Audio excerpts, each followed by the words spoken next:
SC और ST कहीं ना कहीं ये मजबूती के साथ अपना हक ले रहे हैं और छीन भी रहे हैं और आगे बढ़ रहे हैं। लेकिन ओबीसी जो देश के अंदर 65 से 70 करोड़ के रूप में पूरे भारत में है और जो बड़े भाई के रूप में और सबसे मजबूत होने के बावजूद भी उस 27% आरक्षण में से 11% आरक्षण ले पाए ओबीसी। आज तक 27% आरक्षण भी हम नहीं ले पाए, सबसे मजबूत होने के बाद भी, सबसे ज्यादा संख्या होने के बाद भी। आज सबसे ज्यादा अगर आजादी के बाद अगर किसी का हक छीन रहा है तो वो इस ओबीसी समाज का छीन रहा है। कब हमें न्याय मिलेगा, कब हम फूले पैदा करेंगे, कब मंडल पैदा करेंगे, कब बाबा साहब पैदा होगा, आज तक हम एक नहीं पैदा कर पाए। चाहे वो आरक्षण छीनने की बात हो, चाहे वो देश बेचने की बात हो, चाहे ईवीएम द्वारा वोट की ताकत को छल करने की बात हो, चाहे मानवता के अंदर हिंदू और मुसलमान का जहर घोलकर हिंदू राष्ट्र अंधभक्तों की बात हो, तमाम जगह संविधान को कमजोर और तोड़ने और खत्म करने का षड्यंत्र इस सरकार ने 2014 से लेकर अपना रच रही है और कहीं ना कहीं वो कामयाब भी हो रही है। मानवता के अंदर इतना जहर घोल दिया, एससी और एसटी को ओबीसी के खिलाफ कर दिया, ओबीसी को माइनॉरिटी के खिलाफ कर दिया है और कहते हैं हिंदू राष्ट्र बनाएंगे। मैं कहना चाहता हूं 11 वर्ष से तो ये प्रधानमंत्री बैठा हुआ, हिंदू राष्ट्रपति, हिंदू प्रधानमंत्री, हिंदू सारे मंत्री, हिंदू चुनाव आयोग, सब हिंदू बैठे 11 वर्षों से। किसने इसको रोका है? 8 बजे आकर लॉकडाउन लगा सकता है, 8 बजे आकर कोरोना काल के अंदर आ सकता है, नोटबंदी में लगा सकता है, लेकिन आज 8 बजे आकर हिंदू राष्ट्र की घोषणा करते कोई रोक देगा इसको? कभी नहीं बन सकता हिंदू राष्ट्र। ये हमारे मानवता के अंदर जहर घोलने का षड्यंत्र है इन लोगों का और वो बांटने में कामयाब है। देखिए ये एससी एसटी और ओबीसी और माइनॉरिटी का जो हम नाम देते हैं ना, ये नहीं देना चाहिए। ये वो डायमंड है जिसका कोई मूल्य नहीं है, वो अलग बात है। ना हमारे समझ पाए और ना जितनी सरकारें रही हैं वो समझ पाई। यही वो डायमंड वर्ग है जिसने इस देश को मुगलों और अंग्रेजों से आजाद कराया और ये वही डायमंड वर्ग है आजादी के बाद सीमा की बात हो, अन्न पैदा करने की बात हो, सामंतवाद के खिलाफ न्याय की लड़ाई लड़ने की बात हो, या जो बाबा साहब ने संविधान में वोट की ताकत का हक दिया है, सबसे ज्यादा वोट की ताकत देकर राज्य और केंद्र सरकार बनाने का या किसी को श्रेय दिया जाता है तो ये डायमंड वर्ग हो जाता है। तो इसलिए अपने को कमजोर मत समझो, आप डायमंड हो, अपनी ताकत को मत भूलो, पहचानो। और all India backward classes justice साहब के नेतृत्व में वर्किंग प्रेसिडेंट हंसराज जागर जी, बड़े भाई, तमाम टीम के द्वारा लगातार जब जस्टिस थे, चेयरमैन थे, जब भी ये लड़ाई लड़ रहे थे और आज सब कुछ होने के बाद भी फिर भी आपकी लड़ाई वो पूरे भारत में लड़ रहे हैं। एक बार जोरदार तालियां बजाने के बाद। साथियों, आज जो देश की हालत है वो किसी से छुपी नहीं। 2014 से लेकर अब तक, चाहे वो आरक्षण छीनने की बात हो, चाहे वो देश बेचने की बात हो, चाहे ईवीएम द्वारा वोट की ताकत को छल करने की बात हो, चाहे मानवता के अंदर हिंदू और मुसलमान का जहर घोलकर हिंदू राष्ट्र अंधभक्तों की बात हो, तमाम जगह संविधान को कमजोर और तोड़ने और खत्म करने का षड्यंत्र इस सरकार ने 2014 से लेकर अपना रच रही है और कहीं ना कहीं वो कामयाब भी हो रही है। यही कारण है कि आज हम लगातार इन मुद्दों को लेकर लड़ाई लड़ रहे हैं।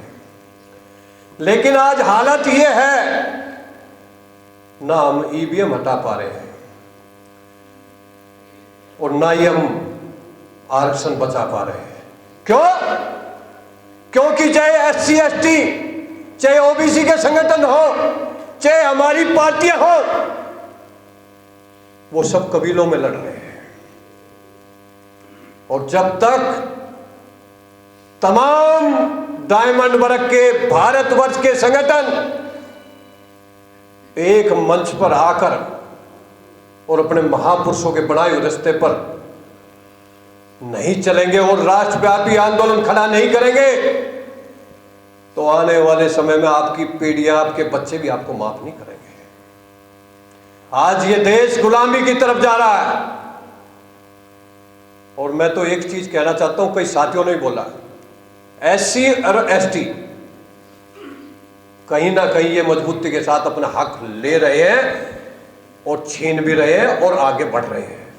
लेकिन ओबीसी जो देश के अंदर 65 से 70 करोड़ के रूप में पूरे भारत में है और जो बड़े भाई के रूप में और सबसे मजबूत होने के बावजूद भी, चाहे वो आज राजनीति के अंदर हो, चाहे जो बीपी मंडल जी ने जो 90 के दशक में जो 3 साल लगातार कितनी कुर्बानियां देने के बाद 1993 में लागू कराया, लेकिन आज तक उस 27% आरक्षण में से 11% आरक्षण ले पाए ओबीसी।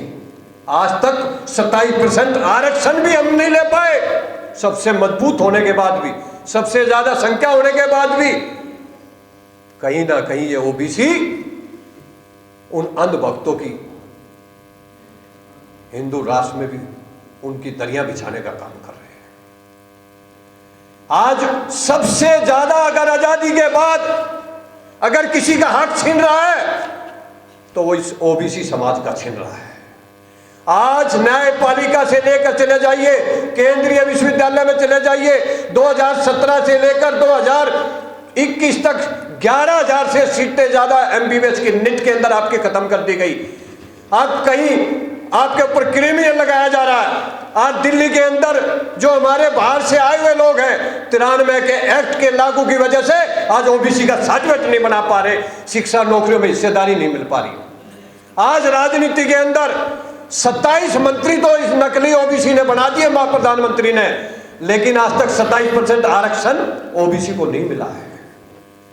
मैं खासकर कहना चाहता हूं जस्टिस साहब से, वी द पीपल तमाम डायमंड वर्ग के संगठनों को लेकर निरंतर 7 वर्षों से इस लड़ाई को रामलीला मैदान, कॉन्स्टिट्यूशन क्लब से लेकर जन जागरण अभियान के माध्यम से लड़ाई लड़ रही है। आप भी कई मंच पर हमारे साथ आए हो।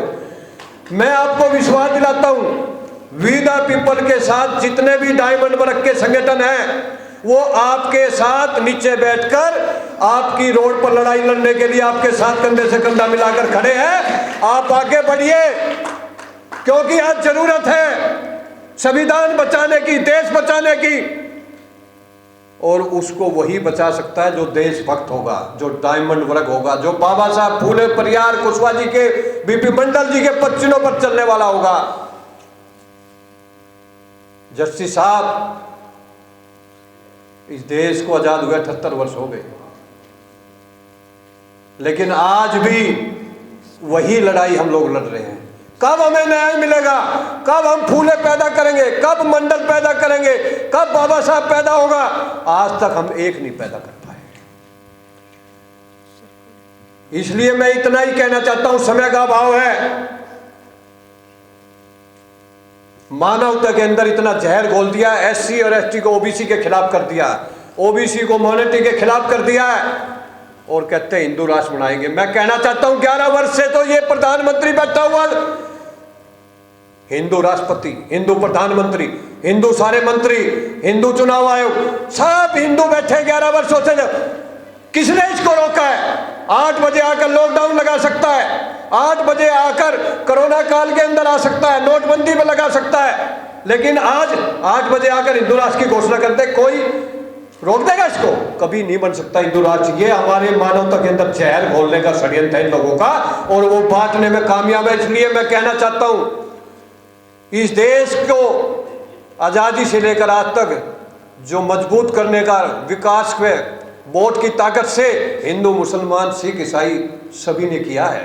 ये देश सबका है, इसलिए भाईचारा बनाना है। और all India backward classes federation को मैं विश्वास दिलाता हूं, जहां भी हमारी आपको जरूरत पड़ेगी हम आपके साथ खड़े होकर कंधे से कंधे मिलाकर इस लड़ाई को लड़ने में आपके साथ खड़े रहेंगे। जय हिंद, जय संविधान। तो मैं तो इतना स्पीड हिंदी में बात नहीं कर सकते। I will try to mix both English and Hindi so that you will understand. Hope you will understand because I come from Telugu area.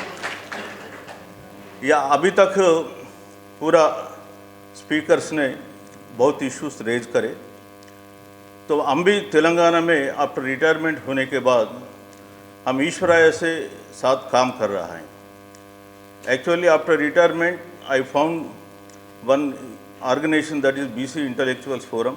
हमारा सूरज मंडल साहब है, उन्होंने बहुत बार हमारा हैदराबाद आया। परसों एक 1 मंथ के, एक महीने के पीछे अक्टूबर 24 वी कंडक्टेड वन मीटिंग। और हरीश मंडल साहब भी आए थे वो दिन। हरीश मंडल और सूरज मंडल दोनों भी वहाँ एक बहुत बड़ा मीटिंग हम लोग कंडक्ट करे। कम से कम एक 3,000 to 4,000 people attended that meeting. So we have been fighting in Telangana state for 42% reservation in education, employment and local bodies. Why this 42%? What is the history behind it? अभी देखें तो तेलंगाना में इलेक्शन का टाइम में इन 2023 Congress party ने हमारे को वादा किया, 21 वादा किया कामारेड्डी डिक्लेरेशन में। आउट ऑफ 21 एश्योरेंसेस एक एश्योरेंसेस भी फुलफिल नहीं किए।